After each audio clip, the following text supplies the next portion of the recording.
Hola, ¿qué tal? ¿Cómo les va? Muy buenas tardes, buen sábado para todos. Bienvenidos nuevamente a Doctor C, acompañado por mi compañera Antonella Rabinale con una camisa hoy que si la vendo, cambio el auto, le puedo asegurar. Discreta, hoy parezco una chica que se sacaba 10 en el colegio, decía. ¿Fue buena alumna usted?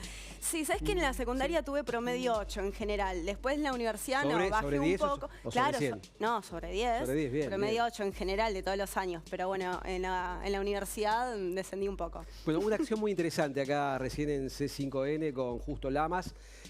Concientizando acerca del cáncer de mama. El Día Mundial fue el día 19 de lucha contra el cáncer de mama, una patología que tiene 22.000 diagnósticos, nuevos diagnósticos aquí en la República Argentina y que ocasiona 5.600 muertes. Esa es la mala noticia, pero la buena noticia es que detectado a tiempo, muchas de esas muertes son evitables porque detectado a tiempo el 90% de los cánceres o más de mama tienen curación. Además, las terapias han cambiado muchísimo, la cirugía, la radioterapia, la quimioterapia, la inmunoterapia han mejorado notablemente la sobrevida y la calidad de vida de los pacientes. Por eso es importante los controles ginecológicos, el control mamográfico, importantísimo. No dejen de consultar con su ginecólogo y también con aquella persona que es el mastólogo, que puede revisarle bien las mamas y de este modo poder indicarle el estudio indicado, que puede ser o bien una mamografía, o bien mamografía, ecografía, o bien una resonancia magnética. Eso lo decidirá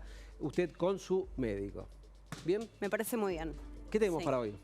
Hoy tenemos insuficiencia cardíaca, uno de los principales temas que vamos a estar hablando. ¿Cuáles son sus causas? ¿Cuáles son los síntomas? Y también cómo se trata esta patología, doctor.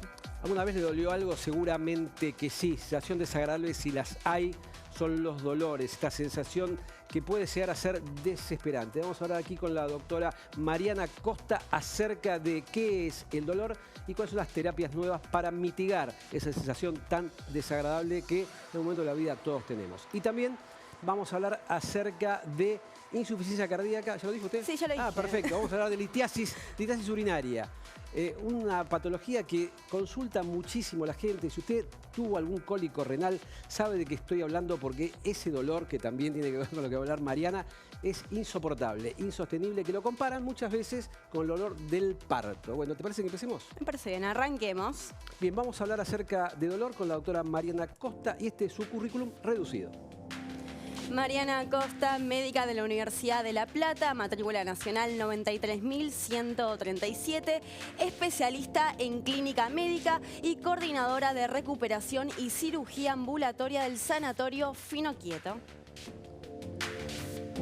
Bien, bueno, Mariana, gracias por haber venido. Gracias por la invitación. Nos conocemos del sanatorio, siempre nos cruzamos ahí. El tema de dolor es un tema central. Muy amplio. Muy amplio, ¿no? Yo sé que los minutos acá no son tantos como para poder abarcar un tema tan enorme como es el dolor, pero sin duda la gente está interesada y dice, yo tengo dolor crónico, tengo dolor agudo, he tenido algún dolor como puede ser el cólico renal, he tenido dolores insoportables como puede ser el dolor de muelas. ¿Qué es el dolor? El dolor, según la definición de la... es una experiencia sensorial y emocional desagradable que está asociada a un daño real o potencial. Es una alarma, básicamente, que da el organismo para decir que algo está pasando y que uno necesita atención para eso. Bien. ¿Qué tipos de dolor hay? Se puede clasificar de varias maneras. Lo más sencillo por ahí es decir, de acuerdo al tiempo de evolución, el dolor puede ser dos grandes grupos, agudo y crónico. Ajá. El dolor agudo es un dolor que se presenta en forma rápida, que por suerte es un dolor que tiene una causa subyacente, con lo cual tiene un tratamiento específico y por lo tanto es de corta duración. Y un ejemplo clásico de eso es el dolor posoperatorio. Claro. Y el dolor crónico es un dolor que es más sordo, que es el que más causa dificultad en el diagnóstico y es un dolor que lo padece gran parte de la población y que es el que más impronta en la calidad de vida de las personas. Perfecto. Me gustaría también saber acerca de la intensidad del dolor. Acá justamente tenemos un plaquita que me gustaría que la amplíes, pero también con respecto a esto, ¿qué pasa con el dolor en la gente de tercera edad? ¿Y qué pasa con algunos medicamentos que dicen muchas veces que suelen tener efectos secundarios y adversos? Bien, empecemos por esto.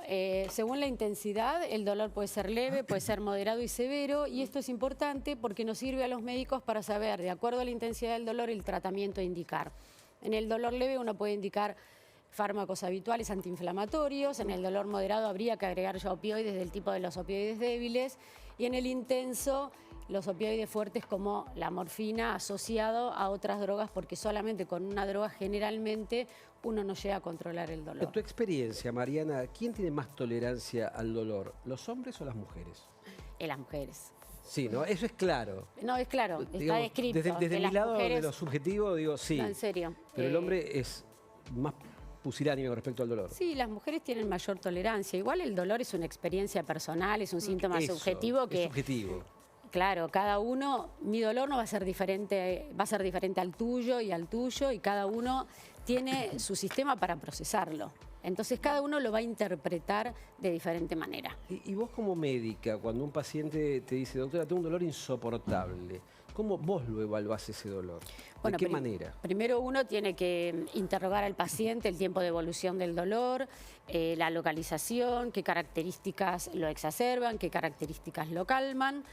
Después de eso, hacer diagnóstico, solicitarle los estudios y de acuerdo a la intensidad de dolor, indicar el tratamiento. Bien. Con un seguimiento, por supuesto, de acuerdo al tratamiento que uno indique. ¿Y qué sucede con aquellas personas que se automedican? Me duele la cabeza, me duele la espalda, me duele la columna, lo que sea, y todo el tiempo se automedican y tal vez ven que a largo plazo esto no tiene una solución. Y es que en realidad nosotros siempre le decimos a la gente que consulte, que no conviva con dolor, porque hay mucha gente que cree que su patología no tiene tratamiento y no consulta. Y si ustedes ven las estadísticas, 1 de cada 5 personas en el mundo tiene dolor crónico y 1 de cada 3 personas no puede realizar sus actividades habituales. Entonces esa gente que por ahí se toma las medicaciones de venta libre, a lo mejor consultando con una combinación no solo de medicación, con una terapia física o con algún procedimiento percutáneo, como puede ser un bloqueo, una radiofrecuencia, se le puede dar solución y la gente no tiene que recurrir a la automedicación. Y sobre todo, uno cuando quiere tratar el dolor, lo quiere tratar para aliviar el sufrimiento de las personas y para mejorarles la calidad de vida. Estoy en Noticiero a la Mañana y muchas veces hablo acerca de la crisis de los Estados Unidos de los opiáceos. Tremenda, ¿no? Tremendo. Que una prescripción exagerada de opiáceos. También quiero sacar un poco el mito de esto y que la gente pierda cierto temor, por supuesto indicado por profesionales. ¿Esto sucede en la Argentina, el tema de los opiáceos? Habitualmente en Estados Unidos es más fácil la indicación y lo que estaba ocurriendo es que patologías por ahí que no estaban requiriendo opioides fuertes, estaban recibiendo opioides fuertes. Entonces, la mayoría de los pacientes accedían a esos opioides y eso hace que la adicción vaya siendo. El opioide bien indicado, en el paciente bien seguido y bien controlado no tendría por qué generar adicción. Genera adicción cuando se le da a los pacientes que no le corresponde o cuando se le da a los pacientes y no se los controla. Esto requiere el tratamiento del dolor, un seguimiento estricto del paciente que recibe esta medicación potente. ¿Qué pasa con aquellas terapias alternativas que muchas personas utilizan? ¿Son aconsejables, no? Siempre que al paciente no le haga daño y eso lo beneficie, bienvenida a la terapia alternativa. Siempre acompañando estas terapias. Perfecto. ¿Qué papel, qué herramienta significa para vos el cannabis con respecto al tratamiento del dolor? Hay mucha gente que viene tomando cannabis y nosotros lo que hacemos es dejárselo, pero siempre depende de la intensidad del dolor y para qué fue indicado el cannabis. Hay patologías que responden al cannabis, el cannabis es muy bueno, pero en los pacientes que tienen un dolor severo, generalmente por ahí mejora mucho el estado de ánimo, pero no logra aliviarles el dolor severo. Quizá tienen que hacer una terapia asociada al cannabis. Sí, bueno, justamente con esta pregunta me hizo dudar y me hizo preguntarte cómo influye el sistema nervioso en la recepción y también en la percepción del dolor. Eso es importante. Primero, por lo que hablábamos hoy, que todos lo percibimos diferente, entonces todos vamos a tener una respuesta diferente al Subjetiva, dolor. sí. Hay mecanismos que se ponen en marcha en el organismo cuando uno tiene dolor, por eso es importante tratar el dolor agudo porque hace que el dolor se cronifique si todos esos mecanismos se ponen en marcha y nosotros no los tratamos. El sistema nervioso es muy lábil y es muy importante que nosotros prestemos atención a todos los síntomas que el paciente presenta asociados al dolor. Mientras vamos a ver esta placa, quería preguntarte con respecto a la acupuntura. Hay pacientes que dicen, bueno, voy a ir a un médico para hacer acupuntura, que no significa que reemplace el tratamiento No la reemplaza, pero anestésico, acompaña. pero acompaña. ¿Qué Sí. experiencia tenés vos con respecto a la acupuntura? La verdad que hay pacientes con patología de columna que responden muy bien a la acupuntura y hacen los tratamientos asociados. Bien, El vamos a hablar tratamiento para el dolor y la acupuntura. Vamos a hablar acerca de la importancia del tratamiento y me gustaría que enuncies todos estos tips con respecto a la calidad de vida, la prevención de complicaciones. ¿Por qué prevención de complicaciones? Porque el tratamiento del dolor, por ejemplo, en los pacientes que tienen una cirugía y que deben recuperarse rápidamente, si el paciente tiene dolor posoperatorio, no va a hacer la rehabilitación que tiene que hacer y van a aparecer las complicaciones del reposo prolongado o de la inmovilización. Bien, ayuda al diagnóstico, facilita A veces el paciente A ver. consulta solo por dolor y uno, entrando por el síntoma del dolor, hace diagnóstico de otra patología, viendo el dolor como un todo, ¿verdad? ¿Qué es lo que lo que más se ve de dolor? ¿Qué es la patología más común? La que más consultan Sí. es generalmente la patología de columna. De columna. Sí, Sí. genera mucho Bueno, disconfort. obviamente la recuperación sí, porque el paciente no dolorido es un paciente que se recupera más rápidamente, reduce el sufrimiento, que no solamente impacta, creo que en la persona, sino también en su En el entorno. ¿no? entorno. En la calidad de En vida. su entorno, porque Sí. si uno ve un familiar que está sufriendo, que se está quejando, que no puede dormir, que pasa días sin dormir, la verdad que es preocupante. Fomenta la adherencia al tratamiento. Por ejemplo, en los pacientes que tienen que hacer un tratamiento sistémico como una quimioterapia, el hecho de poder controlar el dolor hace que el paciente se adhiera a ese tratamiento más fácilmente que si tiene que concurrir a hacerse algún estudio o algún tratamiento con dolor. Promueve la autonomía. Esto Y significa los bueno, pacientes con dolor, claro, habitualmente no pueden realizar sus tareas necesitan de habituales y pierden la autonomía.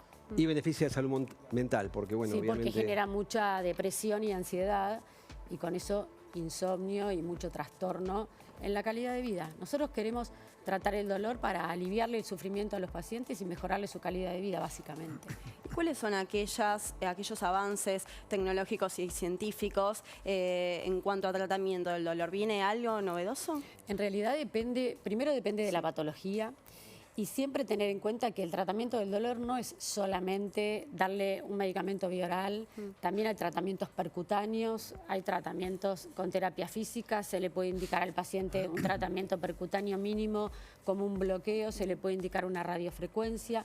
De acuerdo a la patología es lo que uno va, siempre hay algo para indicarle, con lo cual no deben dejar de consultar. esta subespecialidad que vos realizás, ¿está presente en muchos nosocomios o es un tema exclusivamente de algunos hospitales o sanatorios? La mayoría de los sanatorios tienen sus equipos de dolor, algunos tienen sus equipos de dolor en consultorio, otros equipos de dolor vienen de afuera.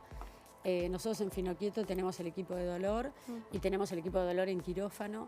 Hicimos un protocolo de dolor que acompaña al paciente en todo el recorrido perioperatorio, desde que el paciente ingresa hasta que se va a la casa, con el seguimiento posterior en consultorio, con mucha adherencia y con mucho éxito y con mucho confort de los pacientes en el recorrido. Bien, te quedas con nosotros, Mariana, porque Por después vas a supuesto. participar de las trivias, que posiblemente no ganes, pero vas a participar. ¿Te parece bien? Gracias. Pues ahora sí vamos a hablar de otro tema que tiene que ver con la insuficiencia cardíaca, cuando el corazón está diciendo, no estoy como antes, no me pidas más porque no doy más. Estamos aquí con el doctor Diego Delgado, que vino desde Canadá para el Congreso Argentino de Cardiología, y este es su currículum ultramente reducido. Diego Delgado, médico graduado de la Universidad del Salvador, Buenos Aires, matrícula nacional 90.062, profesor de medicina de la Universidad de Toronto, Canadá, especialista en insuficiencia cardíaca y trasplante, jefe de cardiología del Toronto General Hospital, Canadá. Bueno, un placer tenerte acá, Diego. Siempre Estamos en contacto. Vos sos un médico argentino que reside hace muchísimos años, 25 años en Canadá. Hiciste tu especialidad aquí en la República Argentina, la residencia aquí en la República Argentina y sos el director de un centro de cardiología sumamente importante, dentro de los 5 hospitales más importantes del mundo, ¿no? Dentro de los cuales está la Mayo Clinic, la Cleveland Clinic, el John Hopkins y bueno, tu hospital, que tuve la oportunidad de conocerlo y ahí nos conocimos. Gracias por haber venido. Gracias por invitarme. Bien, inventé una palabra recién y seguramente va a salir a algún lado, pero bueno, fantástico. Bueno, contanos acerca de esta problemática que es mundial, creo, ¿no? Porque acá se ven muchos pacientes con insuficiencia cardíaca y imagino que vos en tu servicio, que es enorme en cuanto a subespecialidades, verás mucha patología. ¿Es muy prevalente esta enfermedad? Sí, en realidad es una enfermedad que no es diagnosticada de la manera que deberíamos hacerlo. Es más frecuente de lo que sabemos. En general lo que decimos es que el 2% de la población general sufre de insuficiencia cardíaca y si hablamos de los pacientes más de 70 años, esa incidencia supera el 10%. Así que es bastante frecuente en cualquier país, esto en Canadá o en Argentina. No, estamos viendo también la placa ahí al lado, que dice que la mortalidad es del 25% al año y la sobrevida es de 5.5 años, lo cual es bastante complicada por lo que se ve. Sí, en realidad estos son los pacientes que sufren de insuficiencia cardíaca, son diagnosticados, pero en general sin tratamiento. La mortalidad puede ir del 25% hasta el 70%, con una incidencia muy alta de rehospitalizaciones por insuficiencia cardíaca, lo que conlleva también a un costo enorme para el sistema hospitalario. Y sí, la mortalidad sin tratamiento puede ser de 5 años o quizá menos. La semana pasada tuvimos la suerte de hablar con una profesional de la salud sobre el corazón de mujer y hablaba sobre los síntomas que a veces pueden diferir con el de los hombres. En este caso, ¿pasa lo mismo o son los mismos síntomas para todos? Excelente punto. Sí, pasa lo mismo. En general, las mujeres tienen distintos síntomas que los hombres en cuanto a la enfermedad coronaria, eso seguramente es lo que te referís, sí. Pero como la enfermedad coronaria es una de las causas principales de insuficiencia cardíaca, las mujeres a veces tienen síntomas que no son fáciles de detectar y de hecho estas mujeres siguen la vida sin un diagnóstico correcto hasta que la enfermedad ya es más tardía. Bueno, entonces lo importante es cómo darse cuenta, cuáles son los síntomas y cuáles son los factores de riesgo que una persona puede llevarla a esa condición. Sí. Mira, como la insuficiencia cardíaca la llamamos un síndrome, es decir, es un conjunto de signos y síntomas, en donde los síntomas más predominantes serían la falta de aire, es el paciente que le falta el aire cuando camina o cuando sube las escaleras. Fatiga. Sí. Fatiga también, fatiga muscular, pacientes que se sienten muy cansados cuando caminan, cuando ejercitan. Dolor de pecho también es un síntoma muy frecuente. Y también porque estos pacientes, la función del corazón no es correcta, la sangre no llega bien a los órganos, de manera tal que estos pacientes pueden tener confusión, pueden tener letargia, cansancio, mareos, palpitaciones y sobre todo retención de líquidos, es decir, lo que se llama edema en las piernas y en el estómago. Y en cuanto a la fatiga, he escuchado muchas veces que se le aconseja a este tipo de pacientes que tienen que dormir con una cantidad de almohadas para justamente poder respirar bien. ¿Es así o no? Es así. En realidad esa es una de las preguntas que le hacemos a los pacientes. ¿Cuántas almohadas usted duerme? Y es muy común decirle, yo hace años que duermo con 3, 4 almohadas. Porque cuando se acuestan en forma horizontal, el agua que está retenida en las piernas vuelve al corazón y eso hace que el corazón funcione peor y eso acumule líquido en los pulmones y el paciente desarrolle falta de aire. Así que es muy frecuente ese signo. Imaginemos que te estoy escuchando en este programa y yo digo, bueno, a mí me pasa eso. Yo me fatigo, me siento que me falta nafta para poder hacer las actividades diarias, tengo dolores musculares, me mareo. Voy a verte a vos, cardiólogo, y me decís, bueno, Capulla, hay que hacerse, ¿qué estudios? Perfecto. Hay estudios básicos que se pueden hacer en cualquier lugar. Un médico de familia, un generalista o un cardiólogo pueden hacerlos. Un electrocardiograma, eso es básico. Se pueden hacer estudios de sangre. Algunos se llaman biomarcadores. Son estudios muy simples de sangre que pueden detectar aquellos pacientes que tienen o no insuficiencia cardíaca. Uno de los estudios se llama BNP, que es muy común. y el ultrasonido, lo que se llama la ecocardiografía. Es un estudio, diría, esencial y común, en donde uno puede evaluar la función del corazón y determinar si el paciente tiene una falla cardíaca o no. ¿Esto puede ser también causante de trasplante de corazón o ya estamos hablando de un extremo? Es un extremo, pero es uno de los tratamientos eventualmente para aquellos pacientes que tienen insuficiencia cardíaca avanzada. Es decir, pacientes que tienen síntomas muy severos, donde la falta de aire es terrible, que no pueden ni respirar cuando hacen las actividades mínimas en la casa, mucho edema, admisiones en el hospital muy frecuentemente. Esos son los pacientes que fallan el tratamiento médico y eventualmente son considerados en lo que llamamos tratamientos avanzados, en donde el trasplante es una de las opciones. O sea, la patogenia de esto es que el músculo cardíaco no se contrae de la manera que debería contraerse. ¿Es correcto? Más o menos, a grandes rasgos lo que digo. ¿Existe medicación que pueda retrotraer esta situación? Sí, existen drogas que sabemos hoy que pueden estabilizar el corazón.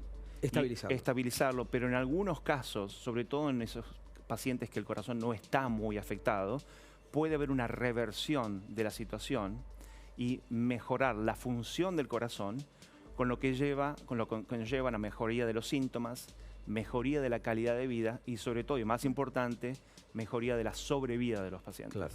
Y en cuanto a esto, ¿cómo es la prevención y también cómo es el cuidado de cada uno en cosas básicas? Digo, tal vez la sal, la ingesta de alcohol, ¿cómo hay que cuidarnos? Mira, es esencial lo que preguntás porque todo se basa en la prevención.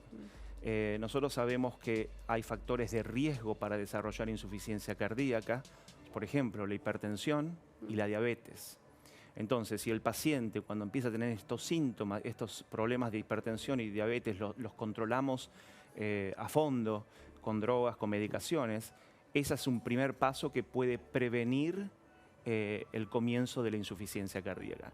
Y otra de las cosas que son fundamentales son los cambios de hábitos, como comer sin sal, el ejercicio, exacto, que pueden mejorar significativamente y prevenir la insuficiencia cardíaca. La causa principal sería la enfermedad coronaria. Exacto. Esa es la causa principal. Diría que el 50% de los pacientes con insuficiencia cardíaca tienen enfermedad coronaria. Vos tenés trasplantes en tu servicio allá en Canadá. Sí. ¿Has trasplantado a muchos pacientes con insuficiencia cardíaca? Sí. Esos pacientes, yo te vi una aventura re loca, que los llevaste al polo. ¿Es verdad esto? Para que la gente... No sé quién te lo contó, pero... Me mandaste unas fotos de vos con los pacientes trasplantados en el polo bajo una tormenta de nieve. Sí. Eso cuando no estaba emocionalmente estable. Claramente, claramente. Ni los pacientes tampoco, pobres. ¿Cómo es estas historias que haces, que llevas a los pacientes trasplantados a las cumbres, los llevas al polo? Nosotros en Toronto tenemos un grupo que se llama Test Your Limits. Ajá, probando el límite que vos tenés. Los límites posibles humanos. Lo tenemos hace 20 años. Y lo que hacemos es llevar a pacientes trasplantados a lugares remotos en donde puedan hacer ejercicio, pero llevarlo hasta un límite para demostrar que estos pacientes pueden resumir una vida totalmente normal. Estos pacientes han ido al Polo Norte, han ido al Kilimanjaro, han escalado montañas, han hecho muchísimas cosas. Ahora, hace unos años... te pregunto esto, ¿no? Porque me pongo en el lugar del paciente y yo tengo un dicho que acuñé hace tiempo, que todos somos pacientes, solo cuestión de tiempo. Si yo tuviera un corazón trasplantado y me llevas al polo y puedo caminar en el Polo Norte y me pondría recontento, lloraría de alegría de ver cómo puedo volver a una vida normal. Sí. Es lo emocionante del trasplante y creo que es el motivo por el cual hago trasplantes, es que vos ves una transformación de pacientes y de los familiares de una situación casi de muerte a una situación de vida y de vida totalmente normal y que puedan llegar, como por ejemplo en el Polo Sur, llevamos a los pacientes a esquiar por 30 días hasta... ¿30 días? 30 días. Ah, yo pensé que se menos. No, fue una expedición que lleva 30 días. Tremendo. Parece poco porque es un grado, del grado 89 al grado 90 del Polo Sur, pero eso te lleva de entre 2 a 4 semanas a esquiar. Qué increíble. No me quiero ir mucho de tema, pero no puedo dejar de preguntarte por dónde trabajás. Lo mencionamos al principio del programa, uno de los 5 hospitales más importantes de todo el mundo. ¿Cómo es estar allí y cuáles son las principales diferencias que notás con nuestro país? Mira, yo llegué a Toronto hace 25 años casi y las cosas eran un poco más distintas hoy, indudablemente. Yo creo que mucho esfuerzo, inversión, traer a los mejores del mundo, nos hizo llegar a este lugar. La medicina es buena, como muchos centros mundiales, pero si tengo que comparar con la medicina argentina, yo diría que estamos al mismo nivel. Obviamente que existen diferencias obvias, que no nos podríamos pasar horas hablando, pero en cuanto al nivel académico, al nivel de profesionales, creo que estamos al mismo nivel. Eso no tengo ninguna duda y lo veo permanentemente cuando hablo con mis colegas y cuando vengo a los congresos. Bueno, acá estamos viendo justamente lo que comentábamos recién, los mejores hospitales 2023, el top 250. Acá están los primeros 5. Estos son todos de Estados Unidos, la Mayo Clinic, Cleveland Clinic, Massachusetts General Hospital, Johns Hopkins y el Toronto General Hospital. Me estoy dando cuenta de que conozco 4 de estos estuve. Y el tuyo, que la verdad quedé impactado, después voy a decir el Karolinska de Suecia, en Berlín, en Francia y el Singapur. Un orgullo trabajar ahí, la verdad que es un orgullo. ¿Y cómo es la medicina ahí? ¿Es sociabilizada? ¿Hay prepagos? ¿Cómo funciona el sistema? Es medicina sociabilizada, entonces todo el mundo tiene acceso a la medicina, al tratamiento, todo el mundo tiene un médico de familia y todos tenemos acceso a drogas, medicaciones y tratamientos y estudios. Esa es la ventaja que tiene el sistema canadiense. Sí, uno, digamos, lo pone como ejemplo muchas veces el sistema canadiense y no lo conozco tan en detalle. Vos que lo vivís de adentro, ¿te parece que es un sistema que funciona muy bien? No. No, perfecto. No creo que funcione muy bien y creo que el sistema es bueno. Creo que yo soy canadiense y lo defiendo a muerte, pero la verdad que los sistemas se colapsan cuando hay demasiada demanda, cuando hay mucha inmigración, sobre todo después del COVID, fue la verdad muy difícil recuperarse en los hospitales. Entonces los sistemas es bueno, pero yo creo que puede mejorar.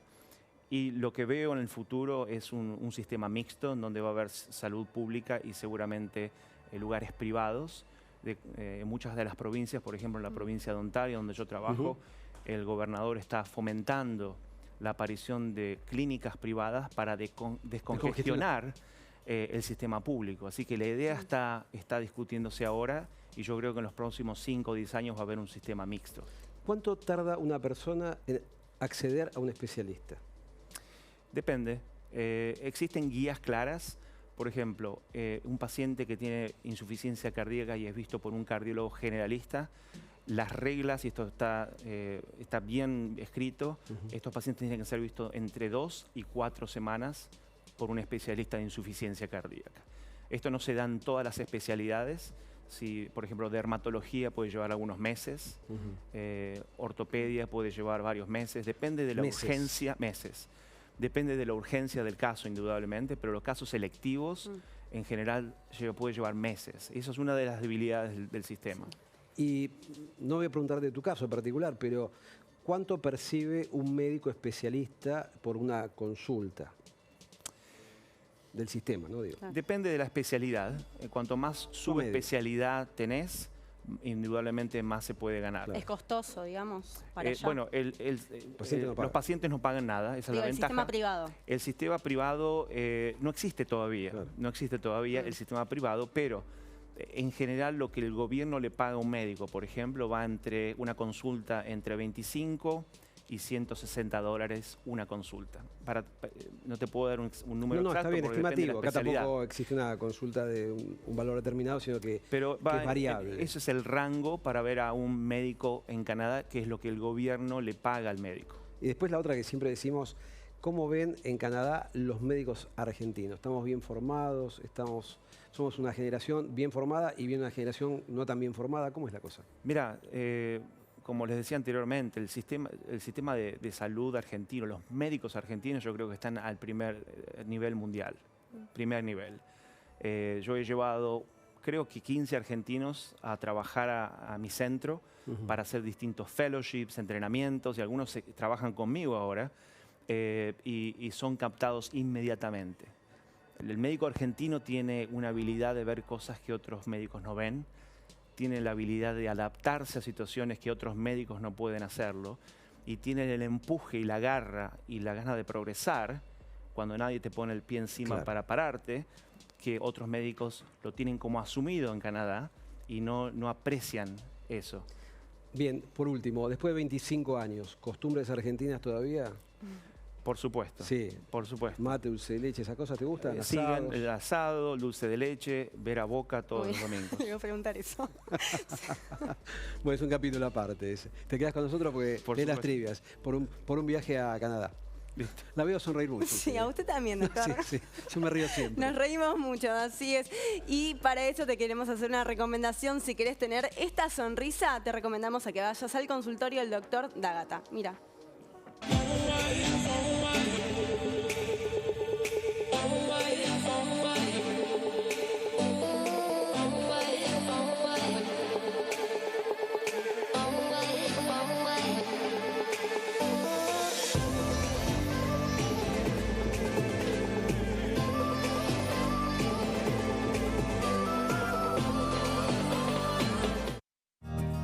Andar, obra social de viajantes vendedores de la República Argentina. Planes de salud para monotributistas y particulares.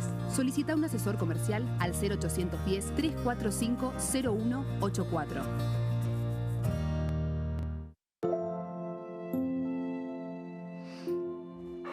Salud es dormir con tranquilidad porque tenés quien te proteja. Por eso Medife te brinda los mejores profesionales y centros médicos.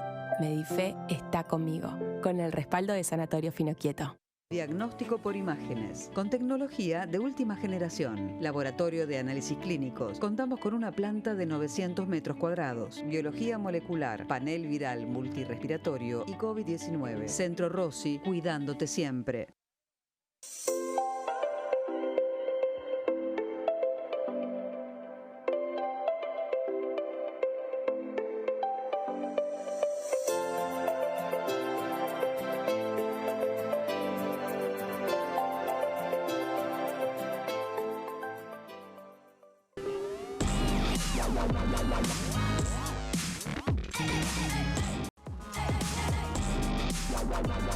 Si alguna vez tuviste un cólico renal, ese olor insoportable que no sabes cómo ponerte en la cama, de qué manera calmarlo, lo vamos a hablar aquí con el doctor Germán de la Torre, médico urólogo, y este es su currículum reducido. Germán de la Torre, médico de la Universidad de Buenos Aires, matrícula nacional 80.379, especialista jerarquizado en urología y especialista en litiasis urinaria, Centro de Urología, CDU, sección litotricia, extracorpórea y endourología. Bueno, gracias por venir, Germán. Me imagino que habrá cambiado bastante la especialidad. Yo también soy urólogo, pero bueno, hemos hecho cosas hace muchos años que seguramente hoy no se hacen para el tratamiento de las litiasis urinarias. Piedrita, los cálculos en la vía urinaria. ¿Es una consulta muy prevalente esta? Sí, así es, y ha cambiado y cada año que pasa lo notamos mucho más frecuentemente, sobre todo en ciudades muy urbanas o en países con ciudades muy industrializadas. Esto cada vez es una consulta mayor. Antiguamente tenía más relación a lo que la gente consumía con la dieta. No es que hoy no ocurra, pero hoy ya está más relacionada a centros muy urbanos, la actividad diaria de la persona, ¿no? Es decir, sedentarismo, comer mal porque durante el mediodía no almuerza bien o come, bueno, tiene mucho que ver con la vida diaria, ¿no? La ingesta de agua es central en Poco esto. líquido, claro. ¿Y exceso de calcio? Que siempre se habla de este tema. Sí, eso es muy importante. Ese es otro de los motivos, ¿no? Que uno cuando habla de la litiasis tiene mucho que ver varón o mujer y las edades. Por ejemplo, puntualmente con el calcio, es visto mucho en pacientes mujeres mayor de 50 años, donde ya hay un cambio en su ciclo menstrual. Puede haber lo que todos conocen de osteopenia, osteoporosis, y todo ese trastorno del calcio es lo que lleva a que esa paciente produzca una litiasis, en ese caso de oxalato de calcio. Te invito a que te pares, te pongas de pie. Vamos a hablar acerca de litiasis urinarias y vamos a ver unas imágenes.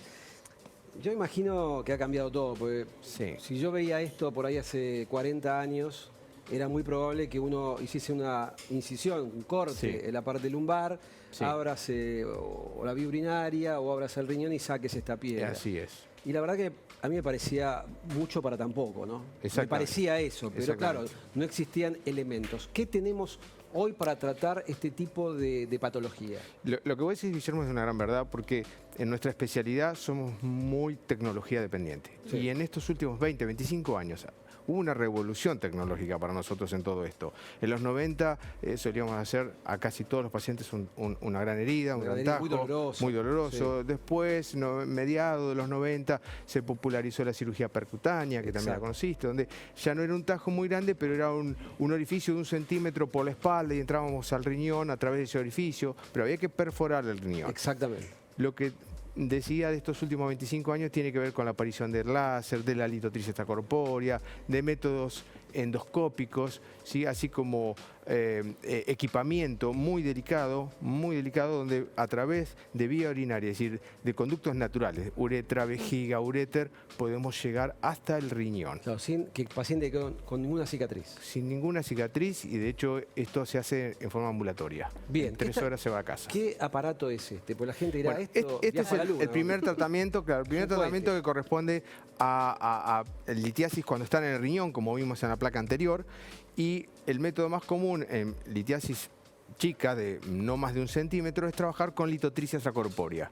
¿Significa eso? ¿Romper cálculos? Romper cálculos por fuera del cuerpo. Exactamente. Este es un equipo donde este cabezal que ven aquí emite una onda de sonido y tiene una penetración que implosiona exactamente donde está la piedra.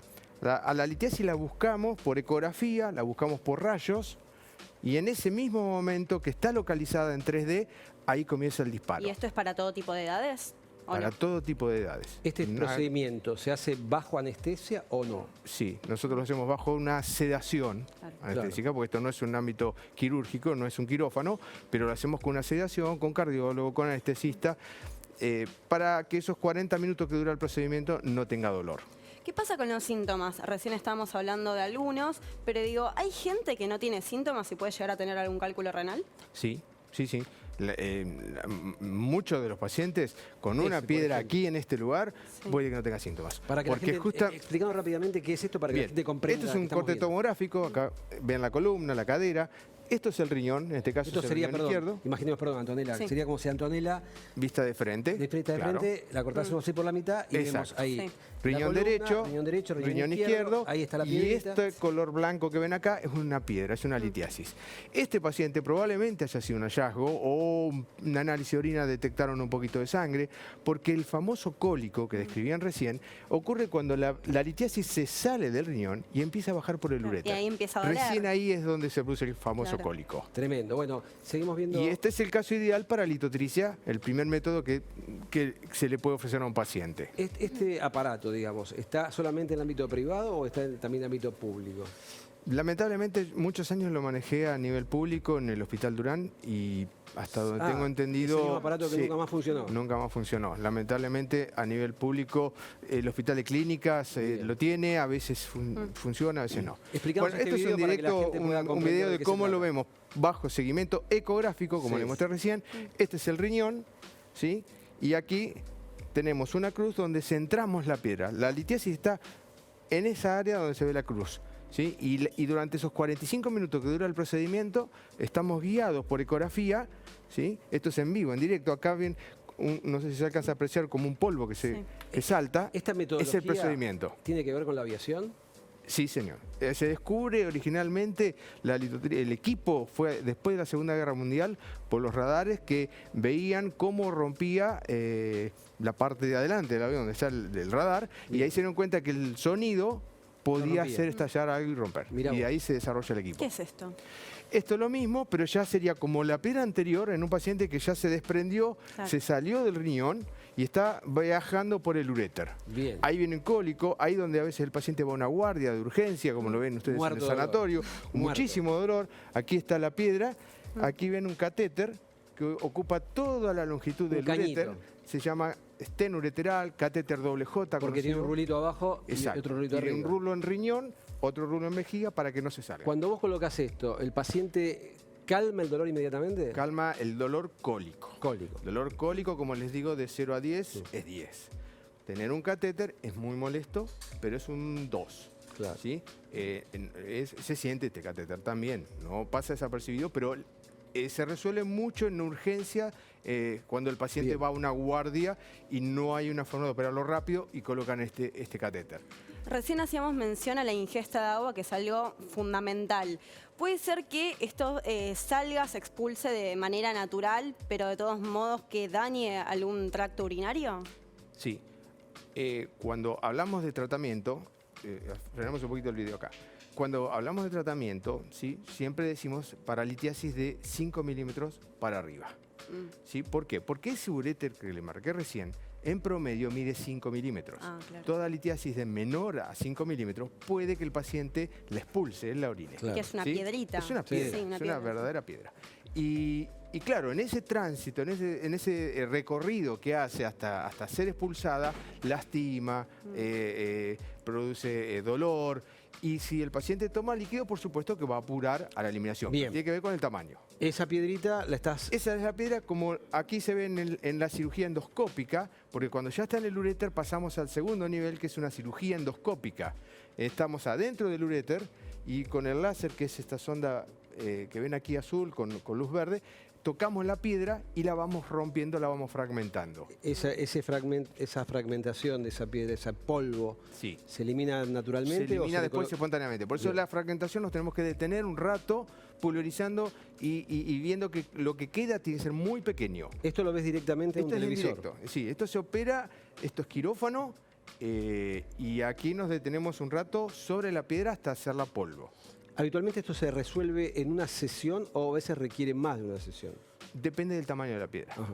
Y en otra medida, si cuando estamos rompiendo la piedra y se desenclava, no viene un contenido purulento, o sea, pus, Claro. del riñón, porque a veces estuvo mucho tiempo trabada esa piedra y genera una dilatación, Claro. lo que llamamos uronefrosis, y eso a veces nos encontramos con orina purulenta y tratamos entonces de terminar rápido. Y después de este procedimiento, ¿puede ser que se regenere el cálculo o ya se Este elimina? cálculo no. Pero pueden existir otros. Pero ahí después viene una serie de investigaciones Claro. metabólicas en ese paciente cómo se produce. para ver la causa. ¿Por qué forma esta litiasis? Porque si no, 6 meses, Claro. un año, tiene otra piedra Otra vez. nueva. Bien, la ureteroscopía flexible, ¿qué es? Bien, esto es cuando ya trabajamos sobre piedras mucho más grandes. Como ven aquí, estamos dentro del riñón. Todo eso que se ve acá es la otra litiasis de unos 2 centímetros. Ya Bien. estamos hablando de piedras mucho más grandes. Estos tamaños sobrepasan a veces para el tratamiento de la litotricia extracorpórea del primer método. Claro. Como bien decías, se le hacía un tajo a los litos grandes. Hoy tratamos de hacer métodos endoscópicos con equipamiento flexible y de esa manera llegamos al riñón. Aquí Claro. lo ven, es flexible, porque el riñón tiene cavidades y tiene muchos recovecos. Entonces trabajamos de la misma manera con el láser rompiendo la piedra, pero para verla ya el equipo es flexible. Ah, perfecto. ¿Sí? Y aquí ven cómo se trabaja. Acá está la sonda y ya estamos rompiendo la piedra. ¿Qué tiempo te lleva quirúrgicamente romper esa piedra de 2 centímetros aproximadamente? Depende un poquito del entrenamiento de sabes. cada uno, pero en promedio podría decirte 1 hora y media. Y este paciente, Bien. luego de esa 1 hora y media, va a una habitación y en 3 horas se va a casa. Bien, excelente, excelente. Bueno, la verdad que un cambio total en el Total. paradigma de lo que era Total. la cirugía Sí. de antes de litiasis y lo que es Sí, ahora. década, La verdad que te ha cambiado felicito, te vi mucho. trabajar y la verdad que impactado por la Este tecnología es un que caso tenés y lo que haces. Justamente dentro del riñón. Cómo se trabaja dentro del riñón. Bien. Tiene múltiples cavidades y para poder acceder a cada una de esas cavidades necesitas ese equipamiento flexible. Bien. ¿m? Bueno, Que te lo te permite. agradecemos. Te invitamos a sentarte, te Muy invito acá a pasar interesante. acá y te invito también a vos a participar de las trivias del día. ¿Están preparados para las trivias? ¿Están preparados? Totalmente. Vamos con la primera trivia entonces de la tarde. ¿Quiere leerla usted? ¿Quiere que la lea yo? Como usted quiera, doctor, si quiere, arranco yo. La reciente ganadora del Premio Nobel de Medicina por sus trabajos con ARN mensajero, ARN mensajero, inmunólogo Drew Wiseman, la investigadora húngara Katalin Karikó, pasó una infancia con muchas privaciones en su pueblo natal de 10.000 habitantes, viviendo en una casa muy sencilla y que no tenía acceso acceso a bienes tan básicos como el agua corriente, electricidad o un refrigerador. Ella de muy joven ayudaba a su padre realizando una tarea. Además, su hija fue campeona olímpica. Y acá viene la pregunta. ¿Qué tareas realizaba Katalin y en cuál disciplina su hija obtuvo el título de campeona? Muy sencilla la pregunta. Claro. Muy sencilla, acá viene. Reparación de calzados, patinaje artístico, peluquería, manicura, gimnasia rítmica, funeraria, badminton, granja avícola, judo, bicicletería, natación, carnicería, embutidos y remo. Bueno, entonces, ¿qué tarea realizó la ganadora del premio Nobel reciente, ayudando a su padre, reparaba calzados, y su hija qué premio olímpico ganó? Patinaje artístico, peluquería, gimnasia rítmica, funeraria, badminton, granja avícola, judo, bicicletería, natación o carnicería, remo. Empezamos por el doctor de Canadá. Bueno, no tengo Delgado. ninguna duda en la respuesta. Me gusta así, la gente No, segura. ninguna duda, considerando de dónde viene esta mujer, la edad que debe tener, estoy seguro que es la número 1, reparación de calzado y patinaje artístico. Vamos ahora por Mariana. ¿Qué piensa, Yo voy Mariana? por la misma. Se copió, Mariana. No, me Bien. copié, no. Bien, tenemos el perfume, está guardado ahí. ¿Y usted qué Y piensa? yo también iba a decir exactamente La lo misma, bueno. Qué coincidencia. La felicito por Muy el bien, perfume. muy No, bien. quedó acá en casa Podemos nuevamente. decir la verdad que lo trajo en foto esta vez. ¿Lo podemos decir? Bien, vamos a la respuesta correcta. Lamento que se han fracasado con esto. Katalin Karikó nació en Hungría en enero de 1955, cuando el país estaba bajo influencia soviética. La investigadora creció en esta ciudad, que no ni puedo pronunciarla, en un pueblo pequeño de 10.000 habitantes, donde su padre trabajaba como carnicero y su madre como contadora. En una conversación con la Biblioteca Nacional Conversación de Medicina de Estados Unidos, ella recordó que vivía en una casa muy sencilla y que no tenía acceso a bienes tan básicos, como dijo recién Antonella, como agua corriente, electricidad o un refrigerador. Seguimos. No me di cuenta cuántas cosas no teníamos, porque los otros vecinos tampoco las tenían. Además contó que ayudaba a su padre en la carnicería haciendo embutidos. Su hija, Susan Francia, es una remera que ganó con el equipo estadounidense 2 veces la medalla de oro olímpica. Vale decir que ayudaba al padre en la carnicería y que su hija era campeona en la disciplina de remo. Acá la vemos a Katalin de 1955 y a su hija feliz de haber ganado 2 medallas olímpicas de remo. Vamos con la segunda trivia. Vamos. Me quedo más tranquilo que ya perdieron. Sí, está bueno. Bien, bien. Hizo una gran estrategia, se mostró seguro y Sí, hizo caer a los otros dos. y cayeron todos. Sí. Bueno, ¿cuál es el nombre y de qué nacionalidad es a quien se considera el primer cyborg, una criatura compuesta de elementos orgánicos y dispositivos cibernéticos del mundo? A Sato Nakamura, japonés, a Carsten Klum, alemán, a Neil Harbinson, británico, a John Davis Brown, estadounidense, a Armando Aguilera López, mexicano, o Armstrong Dennis Barnes, australiano. El primer cyborg del mundo reconocido. ¿Cuál es el nombre y de qué nacionalidad? Y comenzamos ahora por Germán, con cara de perdidísimo. Perdidísimo, vine? pero Perdidísimo. Sí, no sé, yo me imagino que puede ser japonés. Japonés, piensa. Sato Nakamura. ¿Qué piensa Mariana? Alemán. Piensa que es alemán, se llama Carsten Klum. ¿Y qué piensa, Diego? Alemán. Seguro está, ¿no? Segurísimo. Bien, me encanta la gente segura que fracasa, ¿no? Pero segura. Bien, vamos acá. Neil Harbinson, Ninguna. 39 años, es un artista vanguardista y activista cyborg de origen británico con residencia en Nueva York y Barcelona. Es la primera persona en el mundo reconocida como cyborg por un gobierno británico en este caso y la primera persona con una antena implantada en la cabeza. Acá tenemos la imagen. Asegura que la antena le permite ver y percibir colores invisibles como infrarrojos y ultravioletas, así como recibir imágenes, videos, músicas o llamadas telefónicas directamente a su cabeza desde aparatos externos como móviles o satélites. Su conexión a satélites le permite percibir frecuencias procedentes de fuera de la Tierra.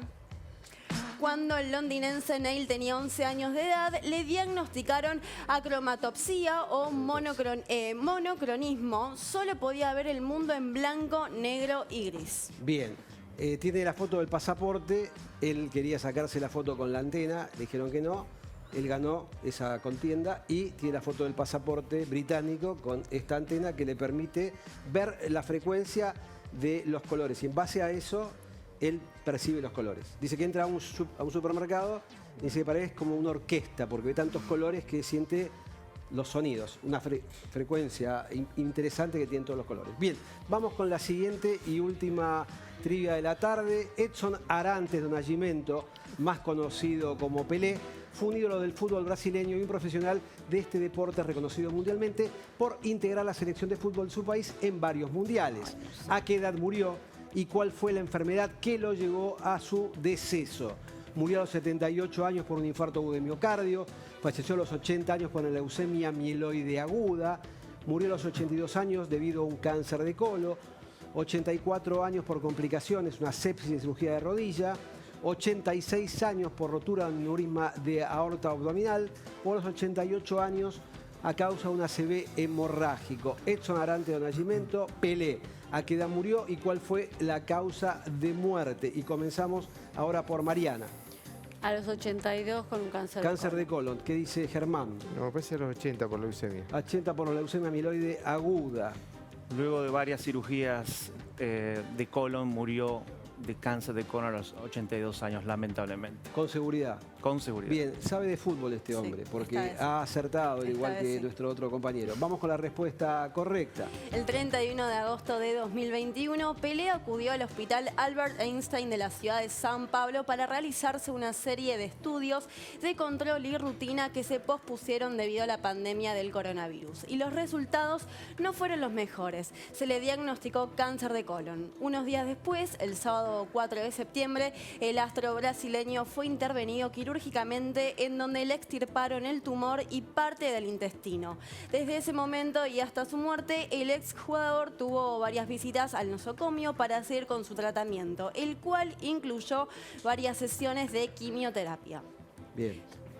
Presenta una progresión de la enfermedad oncológica y requiere mayores cuidados relacionados a las disfunciones renales y cardíacas, informaron el 22 de diciembre de 2022 desde el Hospital Albert Einstein de San Pablo sobre el estado de salud de Pelé. Falleció a los 82 años el 29 de diciembre del pasado año. Bien. Y creo que todos los recordamos porque fue una noticia muy importante y muy dolorosa. Y también ayudaba a su padre cuando era chico con una actividad que era de lustrabotas. El padre jugaba al fútbol, él tenía a su padre como ídolo, ganó muchos torneos, muchas competencias, realmente un jugador excepcional. Bueno, ¿lo pasaron bien? Excelente. Me encantó su seguridad. Se equivocó con seguridad, pero lo felicito. Gracias por haber venido. Gracias a Germán, por la gracias por invitación. venir, Mariana. Gracias, en serio, buen viaje, Gracias. buen retorno hacia Canadá. Gracias por estar con nosotros aquí en Doctor C. Un placer acompañarlo. Y nos vemos como siempre todos los sábados aquí a las 14 horas en Doctor C. Chao, gracias. Hasta el sábado que viene.